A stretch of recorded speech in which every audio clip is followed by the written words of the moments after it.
सुनो, मैं सोच रहा हूँ कि इस गर्मियों की छुट्टियाँ में हम गांव चलते हैं। मम्मी पापा भी अकेले हैं, थोड़ा मन भी बहल जाएगा। सोच रहा हूँ मम्मी पापा को इस बार अपने साथ हमेशा के लिए ले आऊं। आखिर कब तक गांव में रहेंगे? मम्मी की भी उम्र हो गई है, कब तक अकेले बनाकर खाएंगी? आखिर हम बेटे बहू किस दिन के लिए काम आएंगे? अब तो गांव में चाचा चाची भी राजू के पास शहर चले गए हैं हमेशा के लिए। अब गांव भी गांव नहीं रहा। सुमित ने पत्नी छाया से कहा। छाया गहरी सोच में डूबकर कुछ सोच रही थी। अच्छा, तो सोच लो, रखोगे कहाँ?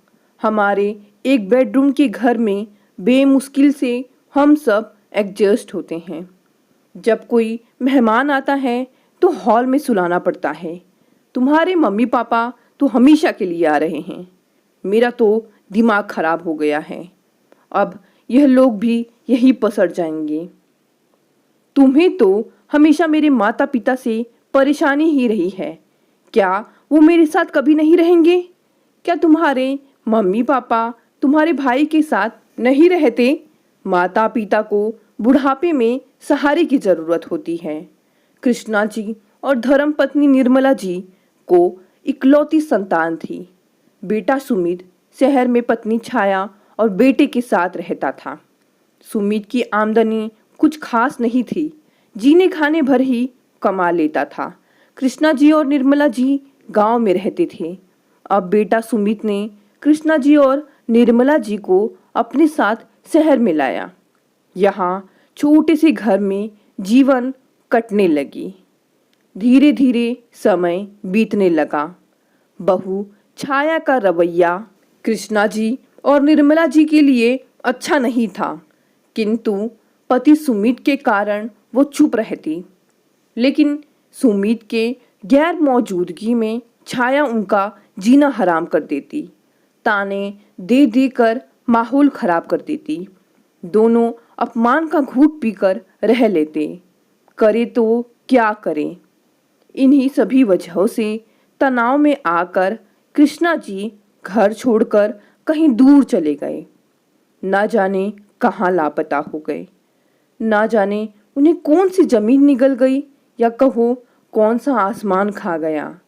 बिना अपनी धर्म पत्नी और बेटे की परवाह किए बेटे सुमित ने खोजने की खूब कोशिश की, लेकिन कोई खबर नहीं मिली। महीने भर बाद उनकी लाश मिली पास की नहर में। बेचारी निर्मला अब तो टूट चुकी थी। इन आपदाओं से जूझते जूझते कमजोर दिल की निर्मला जी को दिल का दौरा पड़ गया।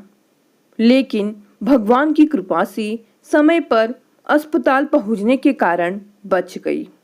दवाइयाँ सब समय पर लेती रहती थी, परंतु बूझी बूझी सी रहने लगी।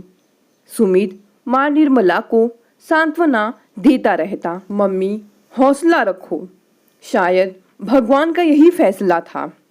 सुमित माँ का खूब ख्याल रखता।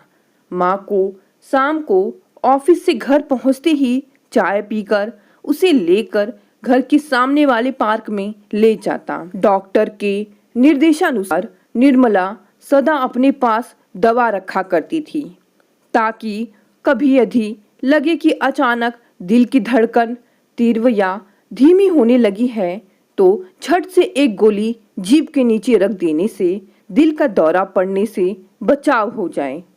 दूसरा पैकेट वह अपने बिस्तर से जुड़े मेज के ड्रावर में रखती, परंतु होनी को कौन टाल सकता है। एक दिन बेटे सुमित के सिर में दर्द होने के कारण ऑफिस से जल्दी आ गया। निर्मला उसे परेशान न करने के विचार से उसे बताकर स्वयं ही पार्क में टहलने चली गई। बेटे को भी माँ कुछ दिनों से काफी स्वस्थ दिख रही थी, इसलिए अकेले जाने से रोका नहीं। लेकिन पार्क के फाटक तक पहुंच भी नहीं पाई थी कि उसके दिल की धड़कन अचानक तेज होने लगी। वह उन्हीं उल्टे पांव घर की ओर मुड़ गई। 1 मिनट में घर भी पहुंच गई। परंतु हड़बड़ी में रास्ते में ही दवा का पैकेट हाथ से छूटकर गिर गया, जिसे उठाने के लिए उससे झुका न गया। सुमित ने खिड़की से ही माँ को जब डगमगाते कदमों से घर के गेट में प्रवेश करता देखा तो पत्नी को जोर से आवाज देकर बोला, छाया, माँ की तबीयत बिगड़ गई लगती है, जल्दी से उनके बेडरूम से गोली ले आओ जल्दी। यह कहते हुए सुमित अपना मोबाइल उठाकर बाहर की ओर भागा और माँ को सहारा देकर बिठाया। साथ ही साथ एम्बुलेंस बुलाने के लिए फोन मिला दिया। परंतु छाया जब दवा लेकर बाहर नहीं आई तो वहीं से वो चिल्लाया, क्या कर रही हो यार, इतनी देर क्यों लगा रही हो? मैं तो हर जगह ढूंढ रही हूँ, लेकिन वह दूसरा वाला पैकेट तो कहीं भी नहीं मिल रहा है जी। छाया खिड़की में से झांकते हुए बोली। निर्मला तब तक निढाल हुई वहीं कुर्सी पर लुढ़क गई। इतने में एम्बुलेंस भी आ गई, लेकिन तब तक सब समाप्त हो चुका था। इस घटना को बीते कई बरस बीत चुके थे। इस अंतराल छाया के इकलौते बेटे की शादी हो चुकी थी। वह अपनी पत्नी के साथ समीप के ही एक शहर में रह रहा था। एक दिन आदत से मजबूर छाया अपने पति से पैसों के पीछे फिर से झगड़ा कर बैठी। सूटकेस में कपड़ों की 2-4 जोड़ी पटक कर वह बेटे के घर के लिए रवाना हो गई। सुमित ने भी रोका नहीं, क्योंकि उसे मालूम था कि 2-4 दिनों में गुस्सा ठंडा होने पर छाया हमेशा की तरह स्वयं वापस आ जाएगी। परंतु बेटे के यहाँ उसके पहुँचते ही लॉकडाउन लग गया, जहाँ लोगों में अपने अपने घरों की जाने के लिए भगदड़ मच गई। वहीं जिद्दी छाया अपने पति के फोन आने पर वह बेटे के समझाने पर भी टस से मस न हुई।